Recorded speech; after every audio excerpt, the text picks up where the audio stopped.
आज देखें दुनिया में 56 ममालिक ऐसे हैं जहां पर इस्लामी हुकूमत है ना 56। लेकिन आज पूरी दुनिया के यहूदी सिर्फ फिलिस्तीन के मुसलमानों के पीछे क्यों पड़े? इंडोनेशिया के बाद सबसे ज्यादा अगर मुसलमानों की तादाद है तो भारत में। हम मुसलमान हैं, हमारे पीछे क्यों नहीं पड़े? पाकिस्तान, इराक, इमरान, अफगानिस्तान है ना, ये सब मुल्क हैं, इनके पीछे यहूदी क्यों नहीं पड़ा? फिलिस्तीनियों के पीछे क्यों पड़ा? कभी सोचा हमने? क्योंकि उन्हें भी पता है यहूदियों को अव्वल दर्जे का जो मुसलमान है वो फिलिस्तीन के अंदर है। हम मुसलमान नहीं, हमारे पास सिर्फ एक तमगा है, एक पहचान है, हम गोश्त वाले हैं, नाम वाले, काम वाले नहीं। अव्वल दर्जे का मुसलमान अगर है तो फिलिस्तीन के अंदर है। सोशल मीडिया का जमाना उठा करके देख ले, वजह जानते क्यों?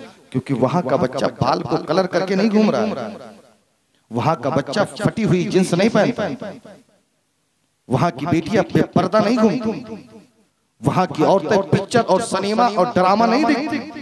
वहां का 5 साल का अगर बच्चा भी है तो सीने से कुरान लगाकर घूम रहा है। वहां की अगर 10 साल की बच्ची है तो तहज्जुद गुजार है। वहां की माओ ने अपने बच्चों को दूध पिलाने से पहले इस्लाम की खूंटी पिलाई है और यह सबक दिया कि बेटा अगर इस्लाम पर आन पड़े, दुनिया बच्चों को पैदा करती है, अपना खानदान बचाने के लिए हमने बच्चों को जन्म दिया है, इस्लाम को बचाने के लिए।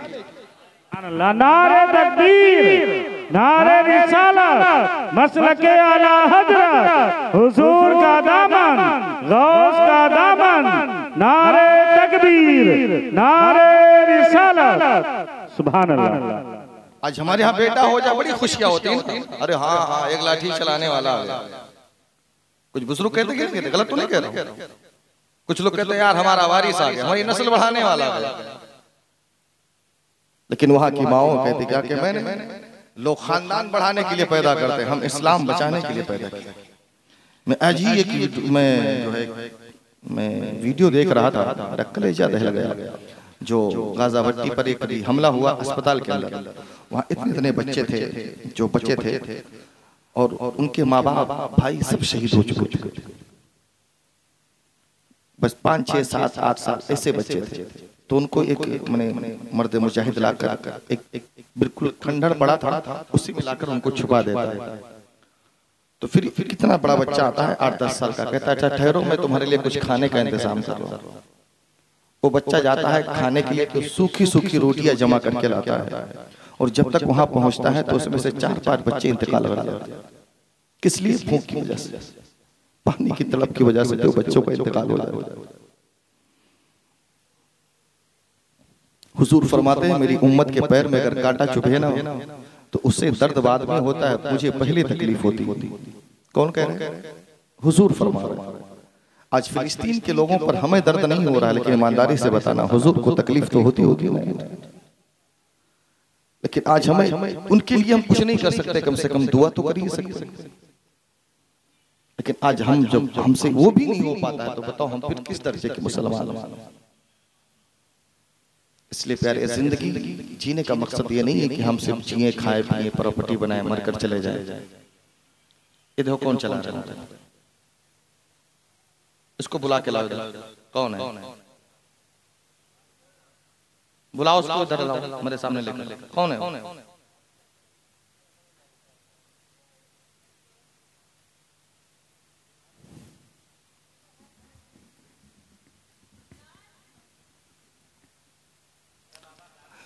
नहीं रुक रहा है तो बताइए ये हालात हो गए हैं कि अब बच्चों को छुपाने के लिए भी मोबाइल में गाने लगा कर देने पड़ते हैं।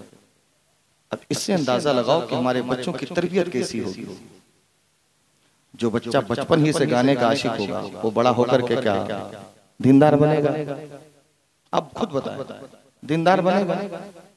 जो बचपन ही से गाना सुने, पिक्चर देखे, ड्रामे देखे, वो बड़ा होकर आलिम बनेगा, दिन का खादिम बनेगा?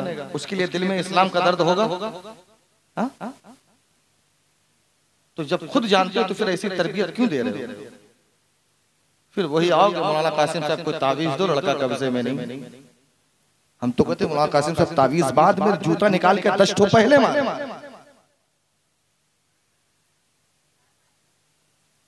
पहले 10 जूता मारो भाई, ले पहले तेरा इलाज करता हूं, बाद में बच्चे का करता हूं। अगर तूने ये काम पहले कर लिया होता जो आज मैं तेरे साथ कर रहा हूं, तो आज इस तावीज की जरूरत नहीं पड़ी। बच्चे तुम्हारे बाप नहीं कि तुमसे संभलते नहीं। अगर ऐसे बच्चे न संभले तो फिर ऐसे बच्चों के लिए दुआ भी मत किया करो। अल्लाह से कहो मौला मुझे ऐसे रख तो बेहतर है। औलाद वो दे जिनके दिल में इस्लाम का भी दर्द हो। अगर इस्लाम का दर्द होगा तो माँ बाप का भी दर्द होगा, और जिनके दिल में इस्लाम का दर्द नहीं है माँ बाप का कहीं से नहीं आएगा। क्योंकि पहले इस्लाम है, बाद में माँ बाप है। माँ बाप तो अब आए ना, इस्लाम बहुत पहले है, तो पहले इस्लाम का होना चाहिए ना। पहली बात तो आज हम लड़का मांगते, अल्लाह लड़का दे। कभी हमने भी कहा मौला मुझे नेक औलाद देना। जब लड़के मांग रहे तो हो नचनिया, जोकर, लफंगे, गुंडे, चरसी पैदा हो रहा। झेलो जिंदगी भर, क्या फर्क पड़ने वाला। अगर नेक मांगा होता तो फिर नेक औलाद होती ना। हमने नेक मांगी नहीं, लड़का मांगा, लड़का आ गया। लड़का तो कैसा भी हो, लंगड़ा हो लड़का नहीं, काना हो लड़का नहीं, शराबी हो लड़का नहीं, जुआड़ी हो लड़का नहीं, है तो सब लड़का ना। लेकिन लड़कों में अगर तमीज करने पर आ जाओ, 2 लड़के, एक इंग्लिश मीडियम पढ़ता है और एक इस्लाम की तालीम हासिल करता है। दोनों एक बाप की औलाद है, एक ही नस्ल से हैं, एक के खून है, एक ही माँ बाप का दूध पिया है। लेकिन इंग्लिश मीडियम वाले का आलम यह है कि जो वो घर में आता है सीधे घर में चला जाता है। और लेकिन जब स्कूली तालीम, इस्लामी तालीम हासिल करता है, कारी कासिम साहब के पास से जब वो पढ़ करके आता है तो पहले कहता है अस्सलामु अलैकुम रहमतुल्लाहि बरकातहू, फिर मुसाफा करता है, माँ बाप का हाथ चूमता है।